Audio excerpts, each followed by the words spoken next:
It's another chilly, overcast day here in the park. But I decided that before it rained, I needed to get a little bit of park in. You know, you can only stay indoors in a shelter for just so long before it starts feeling like lockup. Anyway, I'd like to address a couple of things. The first of which is I have many very well meaning folks with the very best compassion and interest in their heart uh, offering to make contributions to my PayPal account. And for the moment, my needs are met. The shelter is a good shelter. All of my basic needs are being met right now. And if somebody wants to give to something, then for the moment at least, not me. I'm pretty good right now. Keep in mind, sometime in the near future, I'm going to be putting the Open Mobility Project together. And if you want to contribute to that, that would be marvelous.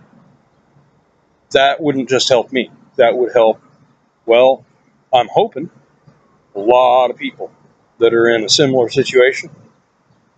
A lot of people that already have disability, that the mobility scooter and wheelchair companies are just taking advantage of. Um, Medicare and insurance will buy you a new scooter every several years. They won't pay for maintenance or repairs or even parts. And to my thinking, that's wrong. So, going to try to do something about that. I've already spoken at length on that. I don't think I need to go into any of the details at this present time, but soon, I hope. I've fulfilled all of the basic requirements here at the shelter. Um, got all my ducks in a row.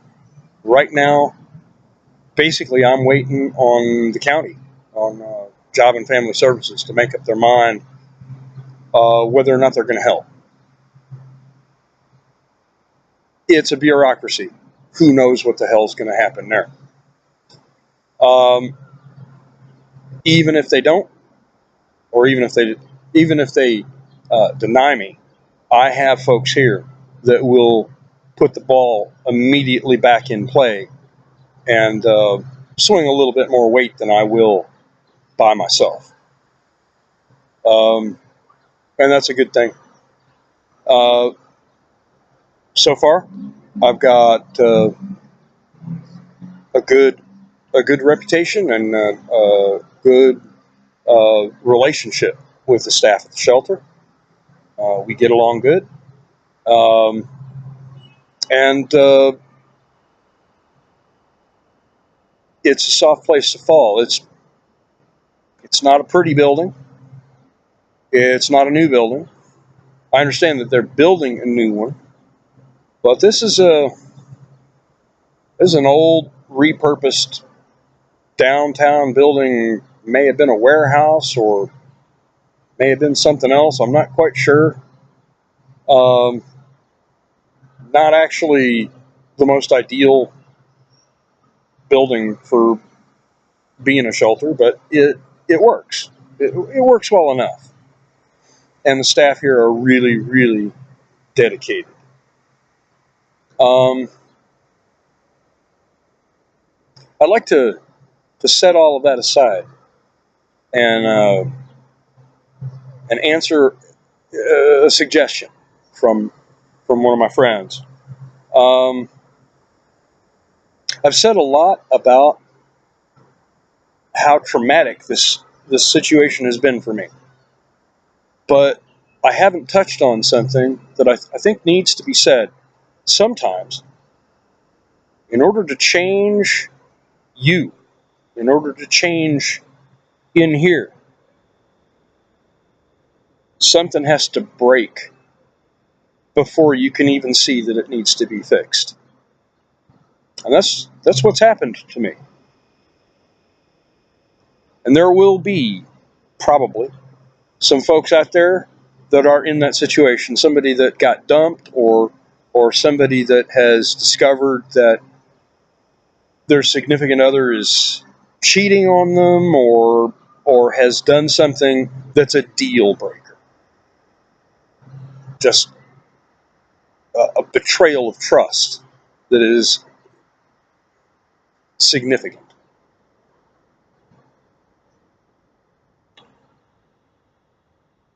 I had some additional problems in that it appears that I've been dealing with a long-term depression.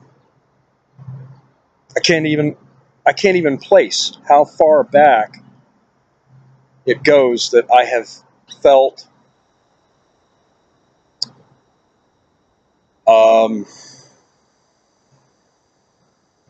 worthless, essentially worthless, as though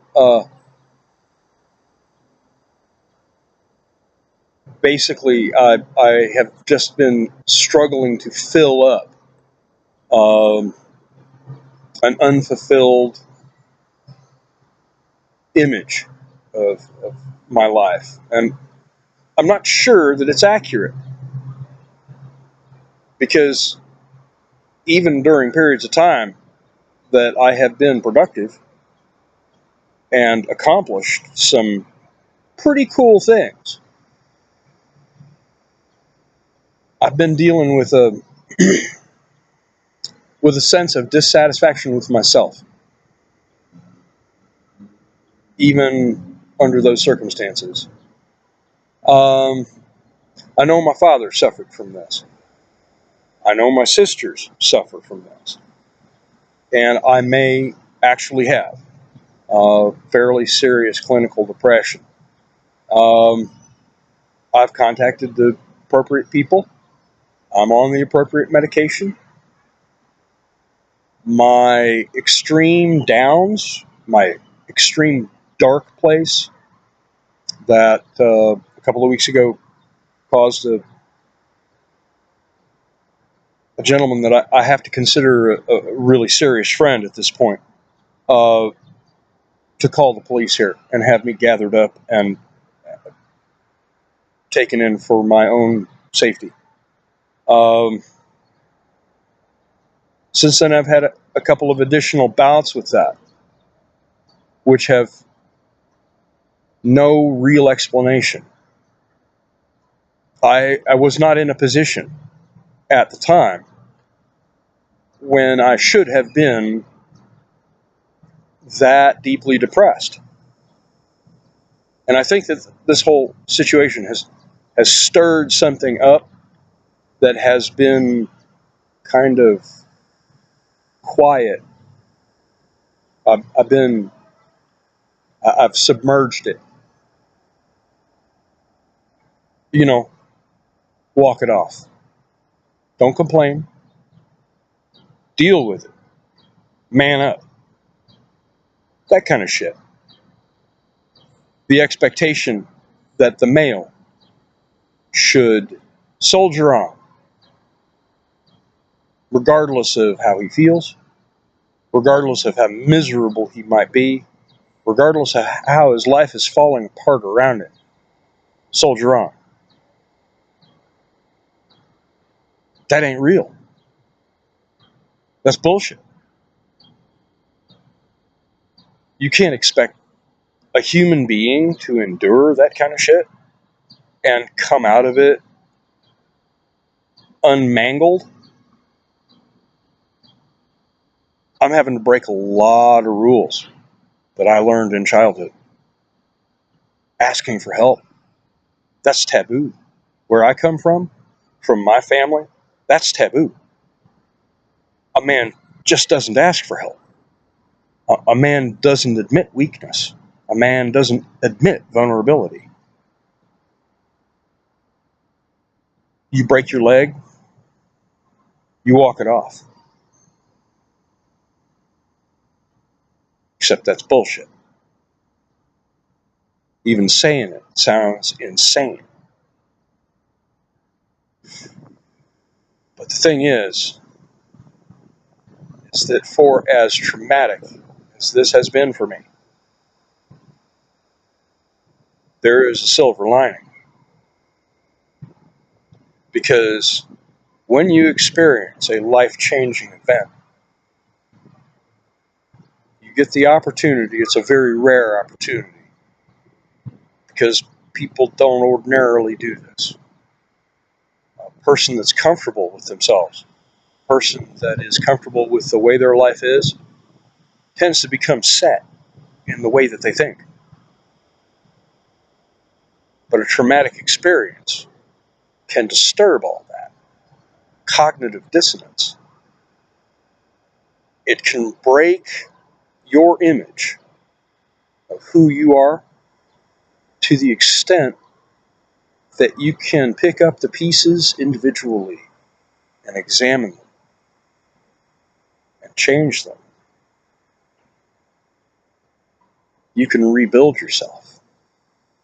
It's a very valuable gift. It's a horrible and painful thing to have to do, but it's a valuable gift. So, I've decided that that's the path that I'm going down. I'm pulling the wires out. I'm making decisions about the person that I aspire to be. I'm making decisions on who I am and what I expect from myself. I'm going to rewrite me. I'm going to make myself somebody that I might be able to be proud of.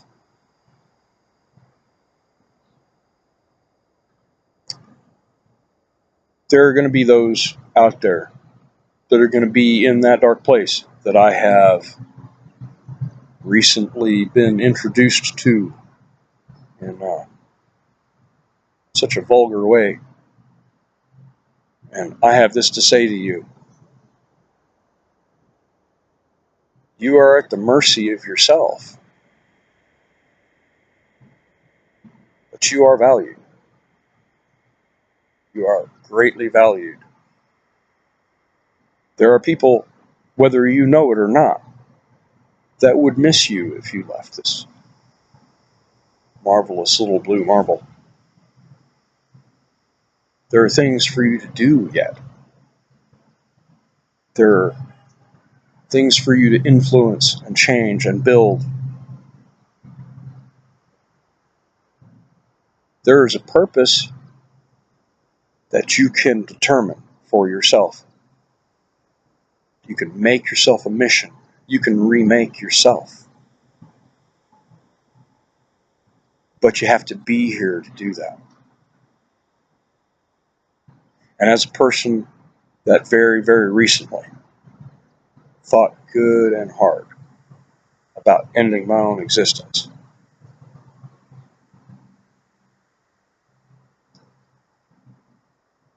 don't walk it off because you can't.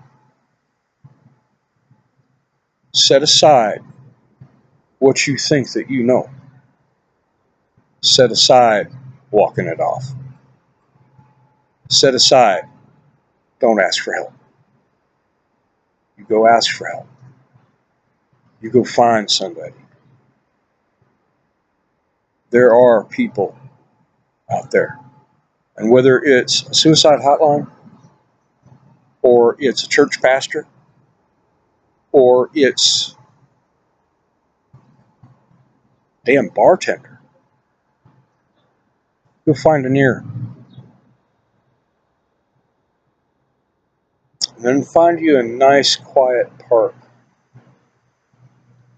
Go think about it. Go think about the things that you aspire to do, the things that you want to do, things that you meant to be. And bit at a time, figure out how to get there.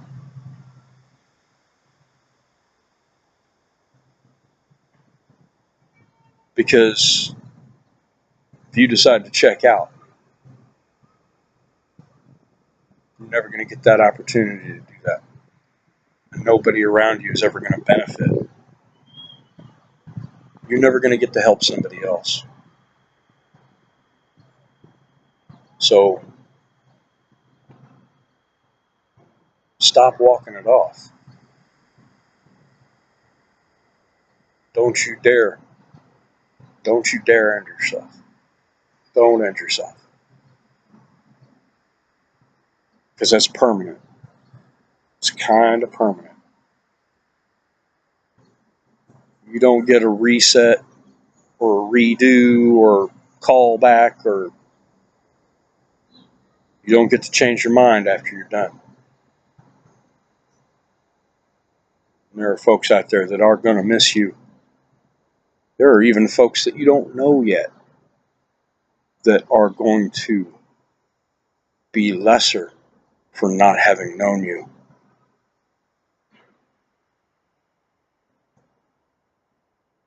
Y'all take care. Take care of each other, because we're all we've got. And now if I can just get the damn thing to turn off again.